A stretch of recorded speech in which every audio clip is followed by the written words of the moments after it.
Hey guys, what's up? How ya doing? I'm here to talk to you guys about the new episode of Fate Strange Fake, which is on episode 8. This episode right here looks like it was all of a setup to get ready for a hospital operation, I guess, if I had to put it in simple words without a lot of detail. Minor spoilers ahead, if anything, unless you watch the episode. So if anything else, let's just get this started. We get to know a little bit about Flat Escardos, or should I say Flat himself, with this berserker servant. Well, we don't really know much about like berserker his berserker servant on him or on his body or in a watch in a certain way, but we get to know one of his abilities.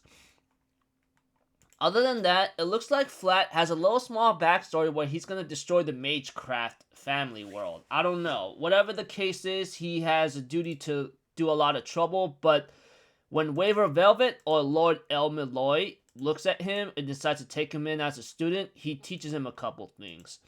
Other than that, we get to see Sigma having a talk with the servant, and he ends up getting cornered, or Sigma himself gets cornered by the assassin servant. After having a small talk with him, she does apologize for her aggressiveness or hostile interrogation in a way. But however they feel towards each other, they have their own goals to prepare for. Then, of course, when it comes to Castor talking to one of the police officers, I don't really know what the guy's name, but all I know is he's the guy who lost a limb, and Castor seems to be a little interested in him, so he decides to give him a prosthetic right arm, or say a prosthetic that to replace the right arm he sacrificed. But other than that, he says like he wants to see when he's read something about some kind of play or tragedy called Hamlet. He ends up getting interested to like make something come alive, I guess. Whatever his goal is, he has an interest in one of the police officers, seeing how he may bring some kind of excitement to his existence. Whatever his goal is, he decides to help one of the police officers who lost a right arm and replace it with a prosthetic that he could use to his own liking. We get to see freaking Flat along with his like berserker servant managing to infiltrate the police headquarters where what's his name again? Orlando is at, and they end up having to talk with terms after we get to see the servant's abilities. And that servant's ability of Flat or Berserker that is contracted with Flat, it looks like he could like what's the word? Transform or have a lot of people who could infiltrate or become people that looks exactly like them. For example, I guess Orlando's subordinate that was with him in the office, that's actually freaking like Flat's servant's power. I know it's a little confusing. I can't really explain it in better words. Please forgive me. But if you watch the episode, you'll get the idea. All I know is the Berserker servant of Flat has the ability to like costume or disguise themselves as one of the subordinates of the enemy. That much I can say. Like if you have a lot of allies, which Orlando does, he will actually disguise himself as that ally and infiltrate. But Orlando is actually very smart, so it's almost impossible to fool him. So he's not really stupid at all, unless it's very useful against those who might be very like trustworthy or what's the word, ignorant or very like low intellect. But for those who knows their subordinates well, they go like, hey, I don't remember you doing this or you going here to me and reporting to me. I remember telling my subordinate to go to the other location, not here. So it's easy to infiltrate, which is shown in this episode, but we have to it Flat wants to work with the police chief Orlando to like take care of a certain master, which I believe is Subaki, I believe. All I know is it's the little girl in the red. It's the little girl in the red dress. Yeah, her name is Subaki. Whatever the situation, they want to possibly help her or possibly eliminate her. That is what Flat is trying to do. Well, I'm not really sure about eliminating or killing her. that's not his goal, which is shown in this episode. I guess he wants to help or save her. We get to know a little bit more about her when she was actually used for Magecraft experiments, which I go like, dang, I knew the Magecraft world in Fate Type Moon is pretty crazy, but it's pretty ruthless. But with the help of Flat's teacher, which is Waver Velvet or Lord El Malloy, we get to see that he managed to make negotiations run smoothly. So an alliance was being held. As for Sigma, he talks to his servant, the Watchers, I guess, talking members to Sigma about where this is going on and what's going to happen. And Sigma decides to make his move with Saber and Sayaka Aijo, I think. Sayaka? Yeah. I mean, Ayaka Saijo. I don't know why I said Sayaka. What the heck? Forgive me.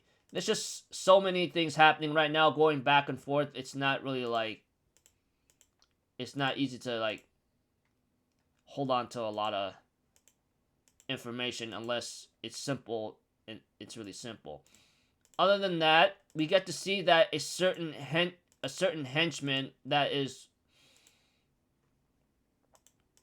We get to know a certain henchman or so. It's getting ready to go into action, which is the master of Aclides or Heracles, if that was his former name, if I have to say so.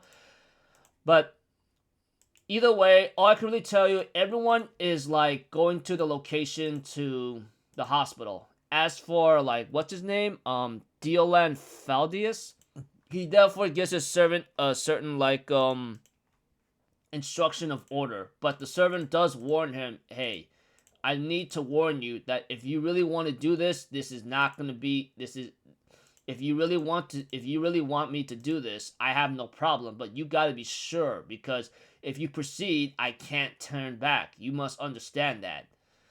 Know that if you take this conviction degrades into a fake, the curse its entirety will fall back on you and consume you very badly. So you gotta understand, are you sure you want to do this? So Deolan servant, whatever his name is, he warns his master that you want me to take action, no problem, but be sure. Are you certain that you want to do this? Because the moment I do this, there's no turning back and it's gonna cause a lot of casualties. And therefore Deolan confirms his resolve, saying that he will sacrifice all the Magecraft for the United States. If it is for this nation, I won't even hesitate to kill citizens. So this just shows that he is really having a lot of conviction to try to end this no matter what. If I have to kill citizens, not a problem. I will do so without hesitation. Showcase that he's a soldier or a warrior. He's a soldier that he could care less about the innocent lives, because just because they're in the way doesn't mean I'm gonna stop my plan from happening. If I have to do genocide and kill the citizens, I'll do so without hesitation. So we get to see Flat having to introduce himself to the observer, or his name is Hansa. Yeah, Hansa, the eye patch priest guy. But whatever the case, they seem to be getting along. First introductions, but whatever.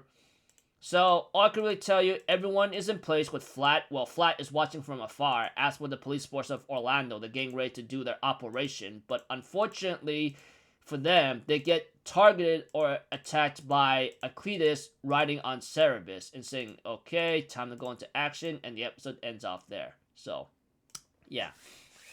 Overall, in this episode, I do apologize for making the detail complicated and confusing. All I can really tell you is that Flat goes to the police chief and makes an alliance and wants to make a mission or a deal. After that, he has his teacher, Waver Velvet, or Lord El Malloy, to get the negotiations run smoothly. As for Sigma, he gets interrogated in a hostile manner by Assassin, and therefore was let go. And he later on makes his plan to get Ayaka and Saber to possibly go after the little girl Tsubaki, which apparently she is the main objective in this episode. They all want to go after this girl, and we get to know a little bit about her, and so forth. Not to mention the master of Aclides or Heracles gets ready to cause some damage, I believe. As for one of the police officers that's under Orlando, he gets a prosthetic arm or hand that will help him out, I guess, because Casta finds some kind of interest in him and he believes he'll make things very much exciting. So, yeah. Things are about to get a little hectic, but after that ending of the episode, it looks like to me it's gonna get possibly very bloody. I mean, we haven't seen like Enkidu or Gilgamesh in this episode, so that means they have their own plans to do. Whatever the case is, Tine, whatever her goal is, it looks like to me she's about to like make her own move eventually. We'll have to see. So until then, I'll see you guys later. I'm Alpha Zero. Have a good day. I'll see you guys next time. All right. Peace out. Bye bye. Ta-ta-da!